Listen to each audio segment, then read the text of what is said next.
Our first guest is a mama, a nanny, and storyteller. She's a wise Mexican badass from Humboldt Park, Chicago. You can hear her tell stories everywhere and anywhere. She is a Moth Grand Slam champion, as well as the host and producer of her own storytelling show, The Stoop, which happens the last Thursday of the month at Rosa's Lounge.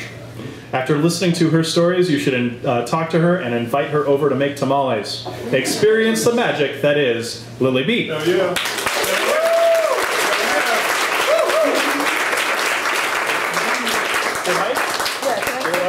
Yeah, go ahead.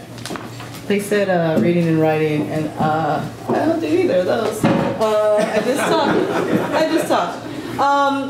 So I was going to come here and tell a story about a blowjob gone wrong, but decided against it because I have been having one of those days. And so I'm going to share a different story that I think is relevant to what we're going through. So this past weekend, 10 people in Chicago died.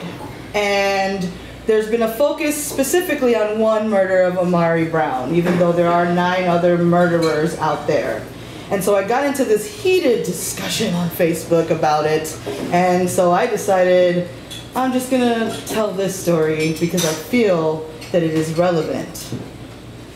I grew up in Humboldt Park, you guys. I was, oh gosh, such a hood little bitch, you guys, like hood. And I mean hood in the sense that I just knew more about gang culture than I should have known. I knew more about street culture than I should have known, not because it was something I sought out, but because I was born in it.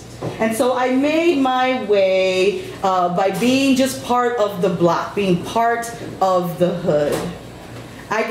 I've always looked this way. I'm just taller, but I've always looked like this. So I was very aware of who I was. I was very aware that I was this Mexican girl in Humboldt Park that looked Puerto Rican, and if I got tan enough, I could pass for a light-skinned black girl. No joke. And that became my persona in the neighborhood. There were so many people that didn't know till years later that I was Mexican. And mainly in part because I used to sit on my stoop and braid hair.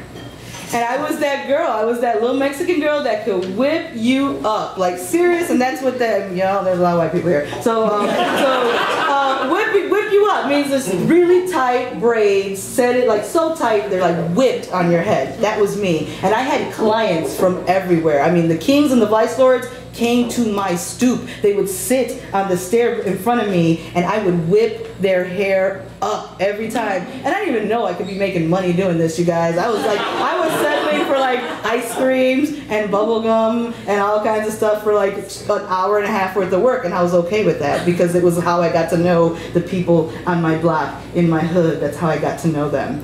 One client of mine, his name is Jovan.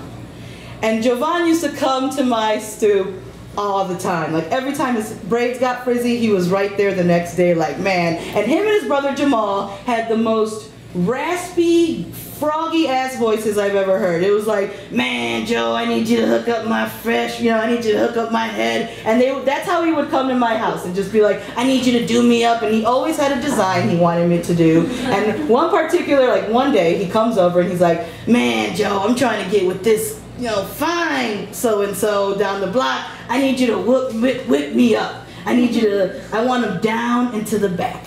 And I'm like, oh yeah, I got you. Basically, he wanted them to go down, 3 to the back on each side, and then the middle ones go straight back, which I can do no problem. So I sat him down, and I got in the middle of it, he bought me an ice cream, but I whipped him up. He got up feeling like super G'd. Like he got up, looked in the window of the front door, and he was just like, eee, you did me up, you hooked it up, thanks G. And I'm like, yeah, no problem, I got you. And he left, happy, went home.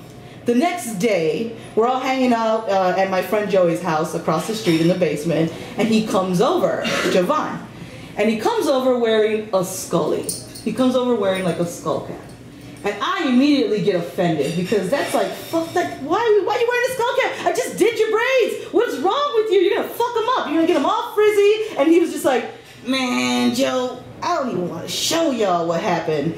And I'm like, what? And he pulls off his scully, and one little braid, the braid right here, the very front braid that was down to the back, comes straight up. It's attached to the fabric of the skull cap, and it comes straight up off his head.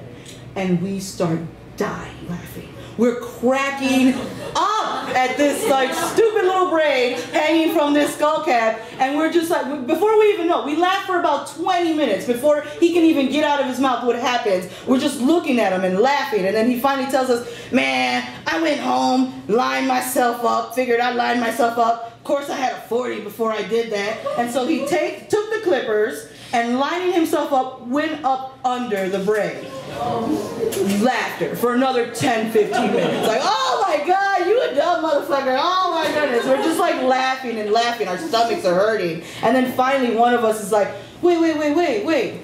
But if you went up under it, it should still be connected to the back because it's an L. It's an L. It should still be connected to the back. And he says, oh, I thought I'd fix it, so I got some scissors, and the word scissors came out of his mouth, and we just started dying laughing for like another 20 minutes. What you mean scissors? How did you think scissors was gonna fix that shit? Like, we just died, this stupid little braid just hanging, like just sticking up out of his head. We're dying. I'm dying. Like, I haven't laughed this hard, you guys, in my life. Since this day, stupid ass Javon, we're just laughing and laughing and laughing, talking about we're gonna throw up, we're gonna pee ourselves, and he's just like, man, Joe, that's why I didn't want to tell you guys, because y'all were just gonna sit there laughing. I'm like, no, man, come on, I got you. So I sat him down, and I hooked the braid up, so I connected this loose shit with this shit, and I made it so that he could at least keep it together enough so that he could grow his hair out a little and get a fade, which eventually he did.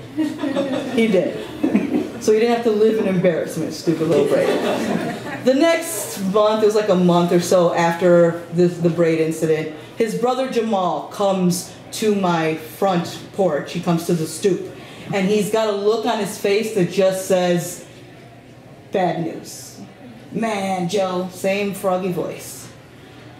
Javon's dead. And the whole block, like basically all of us, were like, what? And we asked, what? What do you mean he's dead? What do you mean Javon is dead? He's like, man, Joe, he got shot behind Nickel Liquor. He got shot behind Nickel Liquor. They said he pulled a gun out on some cops.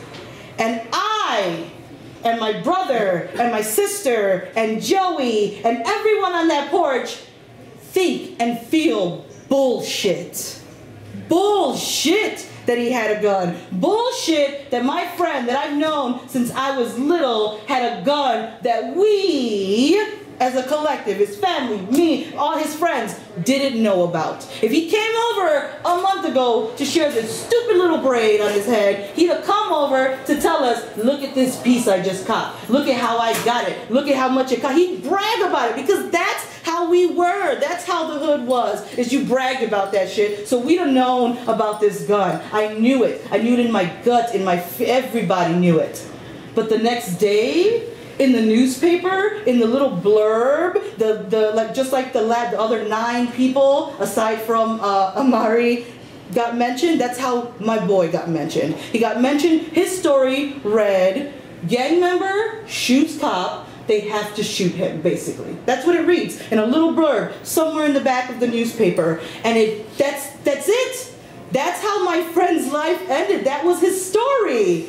And I knew it was wrong. And I tell that story for 2 reasons. For 2. Don't believe everything you fucking read about us, about my people, and just assume that that's what it is and that's the story. And the second reason I say this and I tell this story is because I need everyone to own your shit, good and bad, and tell it. And don't be afraid to tell the good and the bad, because that's your story. And I guarantee you that if you don't own your story and tell it, that somebody else will, and they don't always get that shit right. Thank you.